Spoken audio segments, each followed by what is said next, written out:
All right, what's going on YouTube? This is Boxingwave, and we're back with a little short video. We're going to talk a little bit about Shakur Stevenson and Devin Haney. Now, on Twitter, I guess Shakur Stevenson was offered a fight from Devin Haney where it was a 75 to 25% per split. All right, obviously Devin Haney being the undisputed champion at 135, he would get the bulk of it, the 75%. And Shakur got the 25. I guess Team Stevenson rejected that offer, all right, and sent it back, waiting for a better offer, okay?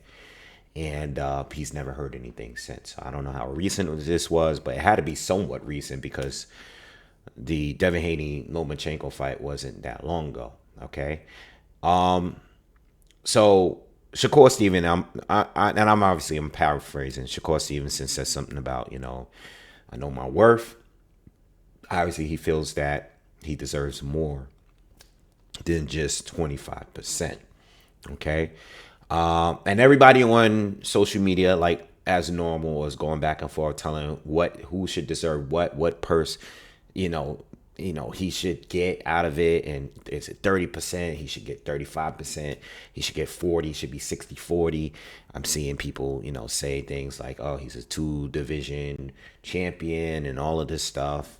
And I get it. You know what I mean? Like, this is why I don't do too many per split type of videos, because like even with Andy Ruiz and Deontay Wilder, that's another recent thing. Like, I guess Wilder wants 70-30 and Andy Ruiz is like, no, 50-50. You know what I mean? Everybody's arguing who should get what and whatever. I haven't done any content on that since Terrence Crawford and Errol Spence. I guess whenever Errol came out and said that you deserve 30%, everybody was talking about it. And this is why I don't like doing it. And I don't even like the fact that I engaged in that, because this is my stance on it when it comes to this kind of thing in general.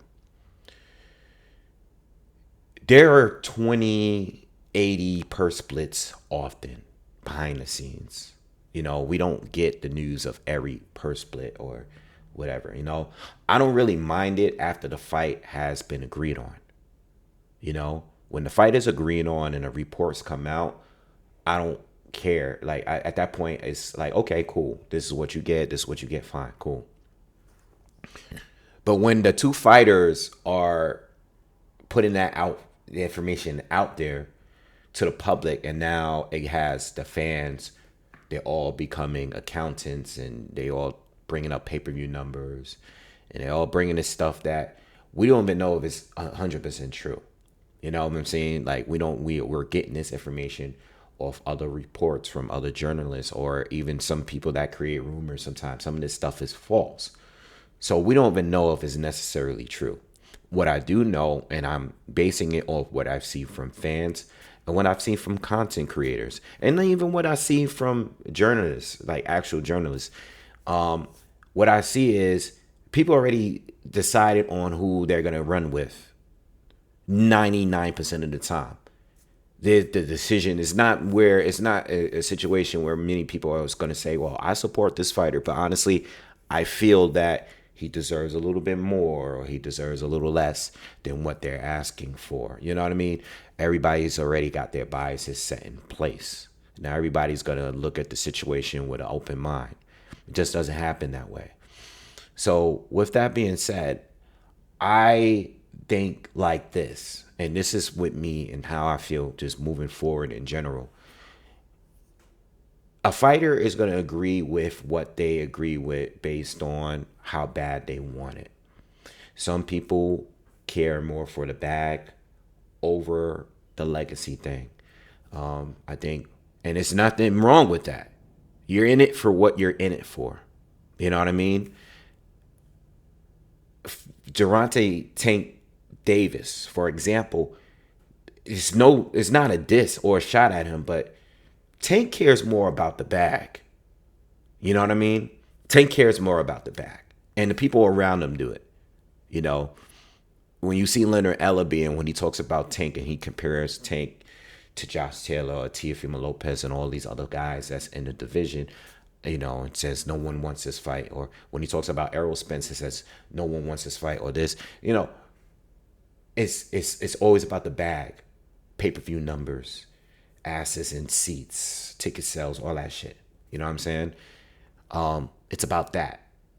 Tank is not chasing these titles at 135 has been passed around so many times. When he was at 130, they were all for cent. All right, and I know caring about the bag, it's that's even with that, it goes a long way because a big bag could be sent outside of PBC and they'll deny it. So they care about the bag within the PBC. When it comes to the outsiders, you don't really deal with them like that unless it's something like astronomical. Like it got to be something crazy, like the Ryan Garcia fight. So when it comes to Tank, I don't know how much freedom he has to move around. All right, doesn't seem like much, but he's comfortable where he's at. Maybe he isn't, but publicly he is. All right, and he has his fan base, and everybody wants him. He's not chasing no one. Everybody's chasing him. Even Ryan. He's comfortable there. These belts at 135 are getting passed around from Loma to Kambosos to Devin Haney to Teal, or to Teal when he had him. They're being passed around. Wow, Tank ain't gunning for any of those guys. Tank is choosing who he wants to fight when he wants to fight him. Whether it's a guy from 140 he's bringing down, whether it's a guy from 130 that he's bringing up. Tank does what he wants to do. It's not a legacy thing. Now, when it comes to Devin Haney, for the other hand, it's different. Because from what I understand, he accepted a lower purse to go to Australia to fight George Kambosos. Okay? Without his father, almost without his father in the first fight. It's a big risk you got to take, but he wanted it that bad. There are other fighters, when I saw that situation, I ain't going out there. They're going to rob me on the score, the cards.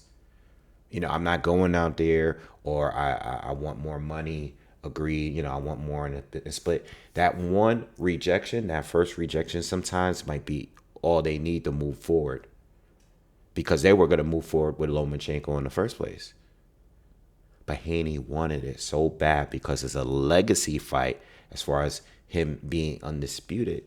He was willing to take the chance in doing it. But that's his thing.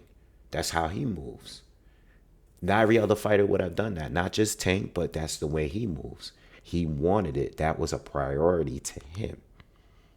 The purse split was low for him, which makes sense because he's bringing one belt to Kambosos 3 or 4 or whatever, how you want to look at the WBC situation franchise.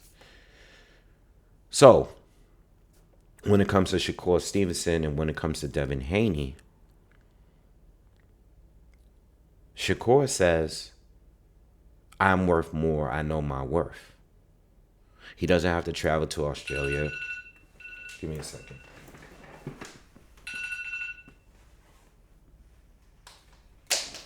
Yeah, he's not trying to travel to Australia. He's not doing any of that. But he feels that 25% of the purse split is not worth the chance of becoming undisputed. He doesn't feel like it's worth it. And that's how he feels. He cares more about making a certain amount of money. And I've seen the arguments. I know he's a 2-division champ. I don't even think Devin Haney is any more famous than him.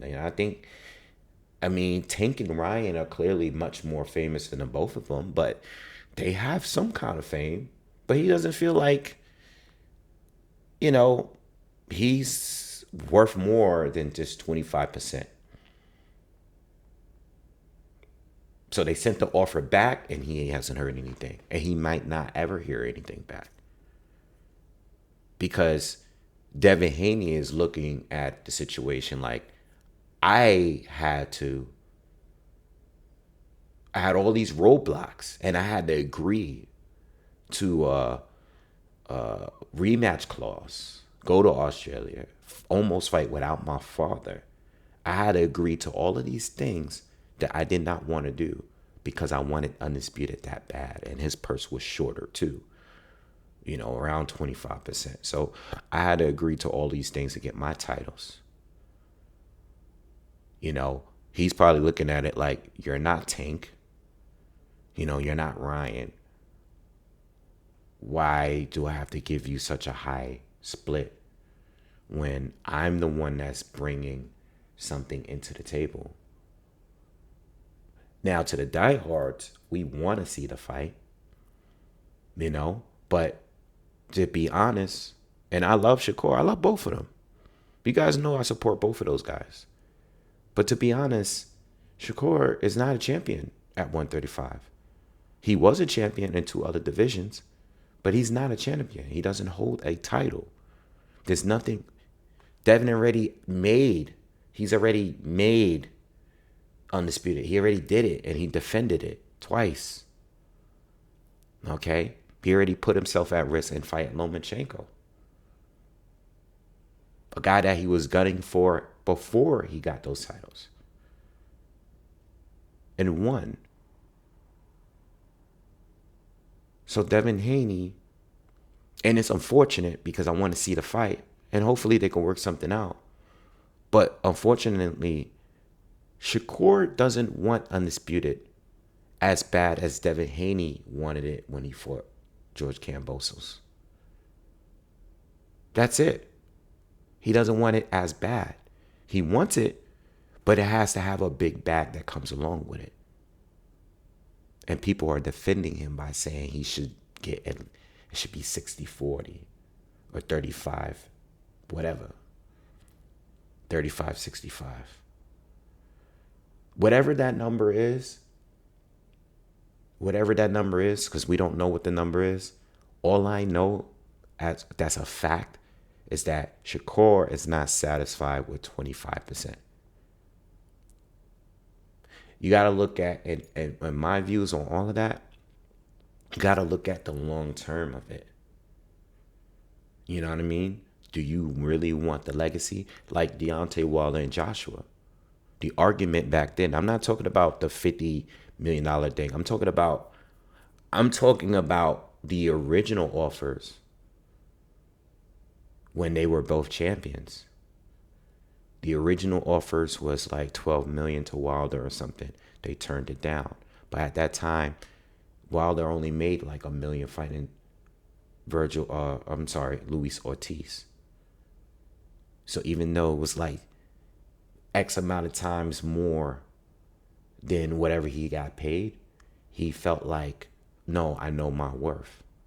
Now, the fight would be much bigger now than what it was then. But those belts that you guys had, they're no longer there.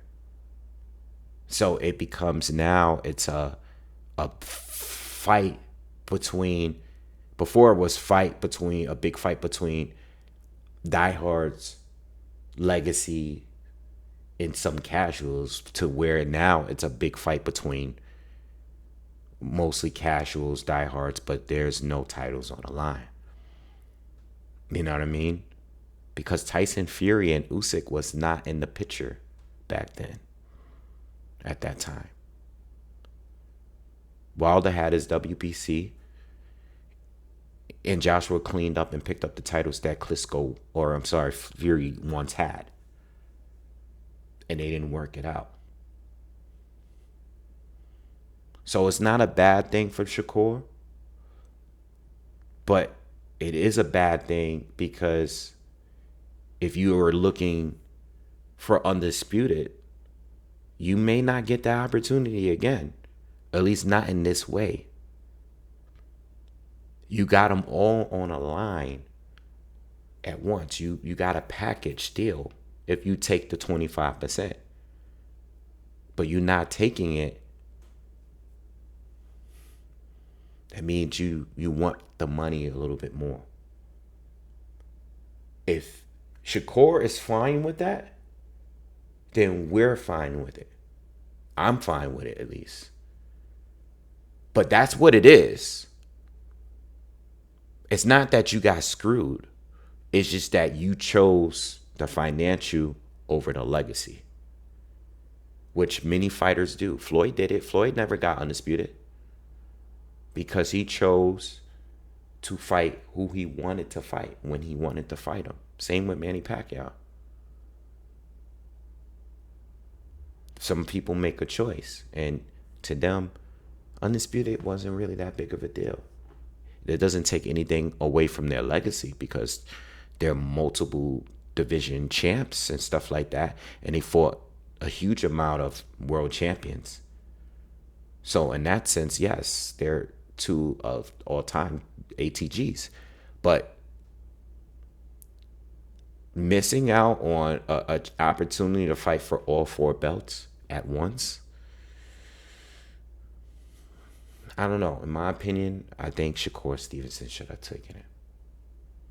You know, if Devin Haney decides to move up to 140 because he can't get Tank, because Tank is not available, because Shakur turned down the 25-75 per split, and there's nothing that he feels he needs to keep draining himself for. If he feels like, you know, Bob is not going to offer something crazy for the Lomachenko fight rematch or whatever. If there's no reason for him to stay at 135 anymore, he's going to go to 140, and those belts are going to get vacated. You know, and who are you going to fight? Who are you going to fight? What, Frank Martin? Are you going to fight Jermaine Ortiz? I mean, those are good fights, but you're not going to get undisputed by just taking one of those fights. You know what I'm saying? You're not going to get a huge bag by taking one of those fights. You know, and those are risky fights too. They're just maybe as risky as the Devin Haney fight. Think he should have took it. All right. So anyway, that's my views on that. All right. I'm gonna do the Virgil Ortiz Jr. breakdown. All right, and just be on the lookout for that. And I'll see you guys on the next one. Peace.